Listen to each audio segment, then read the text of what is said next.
নমস্কার বন্ধুরা, আপনি কি জানেন যে এনপিএস এর নিয়মগুলো এখন আর আগের মতো নেই?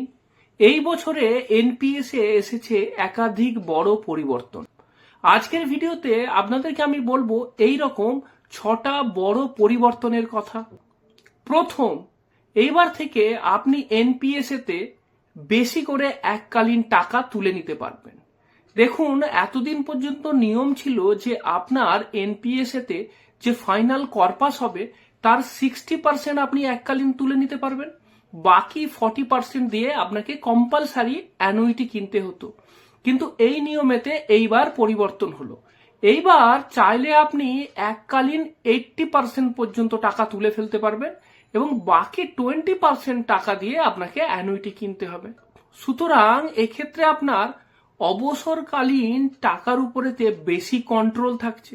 যদিও এই পরিবর্তনটা কিন্তু এনপিএস এর যারা প্রাইভেট সাবস্ক্রাইবার তাদের জন্যই, কিন্তু যারা গভর্নমেন্ট সাবস্ক্রাইবার তাদের জন্য কিন্তু আগের রুলটাই থাকছে।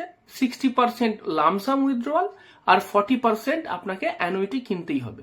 2 নম্বর যেটা, সেটা হচ্ছে যে আপনার এনপিএস এর কর্পাসের উপর ডিপেন্ড করবে যে আপনি এককালীন কতটা টাকা তুলতে পারবেন। যদি আপনার এনপিএস এর কর্পাস 8 লাখ টাকার কম হয় তাহলে আপনি এককালীন পুরো 8 লাখ টাকাই তুলে ফেলতে পারেন। সেক্ষেত্রে আপনাকে অ্যানুইটি স্কিম কেনার দরকারই হবে না। যদি আপনার কর্পাস 8 লাখ থেকে 12 লাখ টাকা হয় তাহলে সেক্ষেত্রে আপনি এককালীন 6 লাখ টাকা তুলতে পারবেন। বাকি টাকাটা আগামী 6 বছর ফেজড ম্যানারেতে তুলতে পারেন।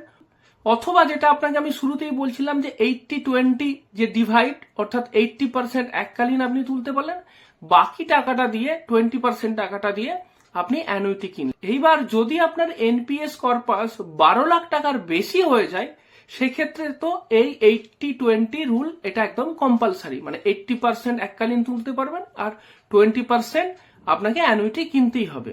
আর গভর্নমেন্ট যারা সাবস্ক্রাইবার তাদের জন্য তো আপনাকে বলেই দিয়েছি যে 60-40 রুল।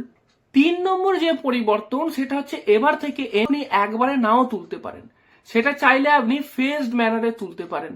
মিনিমাম 6 বছর ধরে ধীরে ধীরে আপনি সেই টাকাটা তুলতে পারেন। আর এটার নাম হচ্ছে systematic unit redemption plan, SURP। তো এই ফেসিলিটিটাও কিন্তু এবার থেকে এনপিএস এ যোগ হচ্ছে। তাতে লাভ এটাই হবে যে যদি আপনি এককালীন টাকাটা তোলেন সেই সময়তে যদি মার্কেট ডাউন থাকে তাহলে কি হবে যে আপনার লামসাম অ্যামাউন্ট যেটা সেটা কমে যেতে পারে, কারণ এই প্রোডাক্টটা তো মার্কেট লিঙ্ক।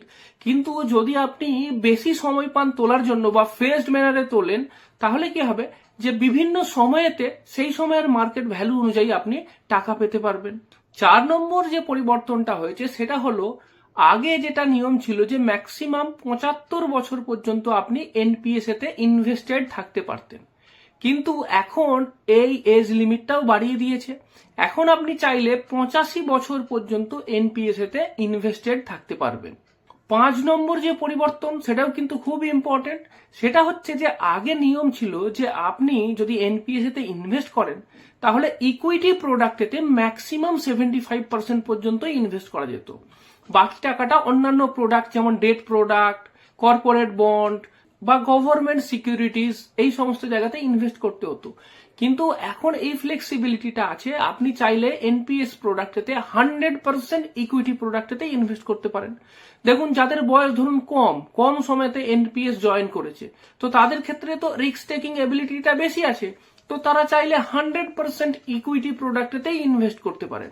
আর যদি ইকুইটি প্রোডাক্টেতে বেশি ইনভেস্ট হয় শুরুর দিকে তাহলে কর্পাস যেটা হবে, মানে যেটা ফাইনাল কর্পাস হবে রিটায়ারমেন্টের সময়তে, সেটা বেশি হবার সম্ভাবনা থাকবে, কারণ ইকুইটি থেকে বেশি রিটার্ন পাওয়ার সম্ভাবনা আছে। এরপর 6 নম্বর যে পরিবর্তনটা হয়েছে সেটাও গুরুত্বপূর্ণ, সেটা হচ্ছে যে এই এনপিএস তে আগে যে ধরনের অ্যাসেটগুলোতে ইনভেস্ট হতো সেইগুলো ছাড়াও আরো কিছু নতুন অ্যাসেট যোগ করা হয়েছে যেখানেতে এনপিএস চাইলে ইনভেস্ট করতে পারে। সেগুলো কি কি? প্রথম হচ্ছে গোল্ড আর সিলভারের ইটিএফ তে ইনভেস্ট করতে পারে, যদিও একটা সার্টেন পার্সেন্টেজ আছে, একটা ফিক্সড আছে যে এই পরিমাণ পার্সেন্টেজে গোল্ড আর সিলভার ইটিএফ তে ইনভেস্ট করা যাবে। তারপর নিফটি 250 ইন্ডেক্সেতে ইনভেস্ট করা যাবে এবং সাথে সাথে কিছু সিলেক্টিভ অল্টারনেটিভ ইনভেস্টমেন্ট ফান্ড সেইখানেতেও ইনভেস্ট করা যাবে। এই যে এনপিএস এর 6টা পরিবর্তন হলো, এর মধ্যে আপনার মতে কোনটা সব থেকে ভালো বা আপনার জন্য কোনটা উপযোগী কমেন্ট করে অবশ্যই জানাবেন। এনপিএস সম্বন্ধে বিস্তারিত জানতে চান তাহলে এই নিয়ে অলরেডি একটা ভিডিও বানিয়ে রেখেছি, আসুন এন্ড স্ক্রিনেতে সেই ভিডিওটা দেখে নিন।